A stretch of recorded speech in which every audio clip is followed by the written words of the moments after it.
Where are you heading for, Ben? Okefenokee. You say you're going into that swamp? Yes, I gotta find my dog. You mean you're going in alone? Unless you want to go with me. No, not me.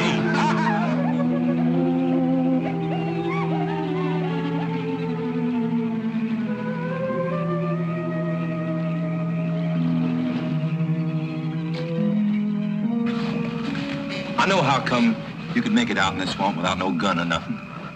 It's 'cause you knowed Indian ways, ain't it? I hear tell you knowed a lot about Indians.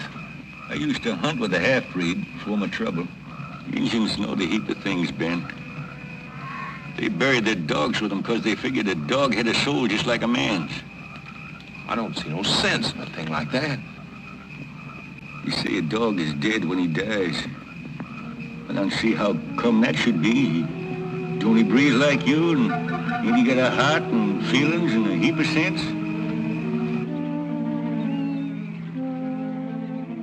Like Hitchcock, Lang, Preminger, and many others, Jean Renoir was driven by the brutal war in Europe to immigrate to the United States. His American period was somewhat awkward, but it did produce several fascinating films, starting with Swamp Water. With his outsider's perspective, Renoir took interest in the rural areas of America. The location filming for Swamp Water took place in the Okefenokee Swamp, the largely uncharted 600 square mile wetlands located in Georgia and Florida.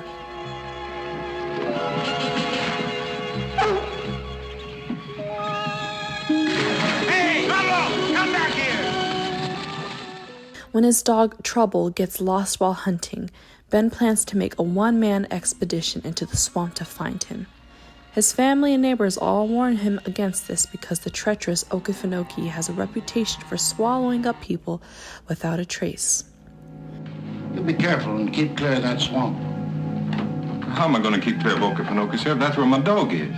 You heard me, son. When are you coming back, Ben?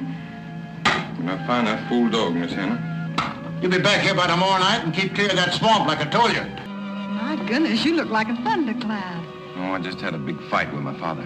Well, whatever for? My dog's lost it. Oh, that's nothing to fight about. We fit about my going to get him. Oh, Ben. Well, what are you laughing about? I got a right to get my dog, ain't I? Well, don't fight with me about it. Go get your dog if you want. That's what I aim to. Ben finds his dog, amazingly still alive, rescued by a wild man named Tom Kiefer, who has been living alone in the swamp for years. Kiefer is an escaped murder convict who maintains his innocence, and Ben resolves to help him return to society and clear his name. What about that man you killed? Ain't you going to be kind of feared to face Shep Collins up yonder? I never killed Shep Collins. Well, he was shot dead with your own gun, wasn't he? I remember that. And I heard Sheriff Jeb tell how you bashed him in the head and escaped from jail, too, just before he's going to hang you. Sure. I wasn't going to hang for something I never done.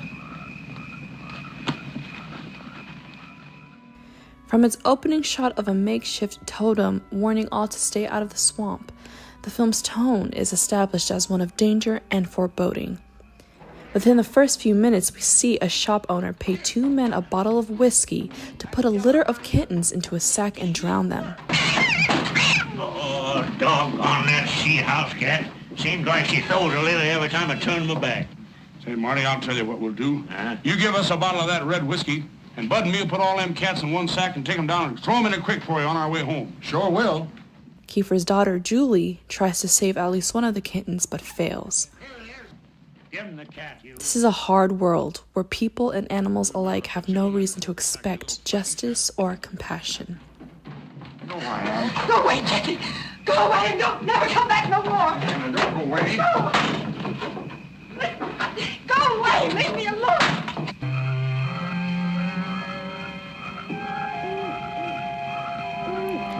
Away from society, Kiefer seems to have completely realigned with nature, to a degree that borders on supernatural, to the point where he can sustain a venomous snake bite, lose consciousness, and genuinely appear dead, and then return to life by force of will.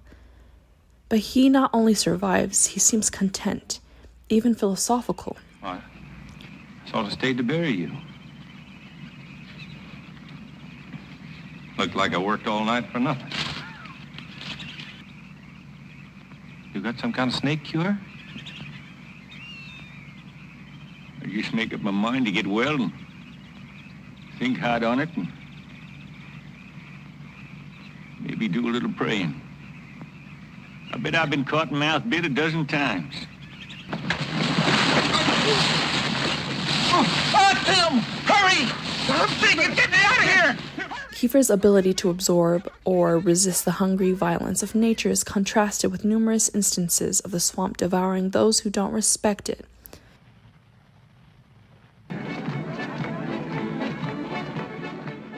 The townsfolk who avoid going too far into the wilderness are technically safer, but also suffer a side effect from distancing from the harshness of nature. They are more prone to corruption and greed. The biggest symptom of this breakdown is the phenomenon of the broken family.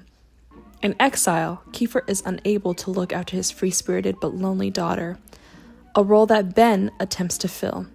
And Ben's own home seems haunted by missing family members.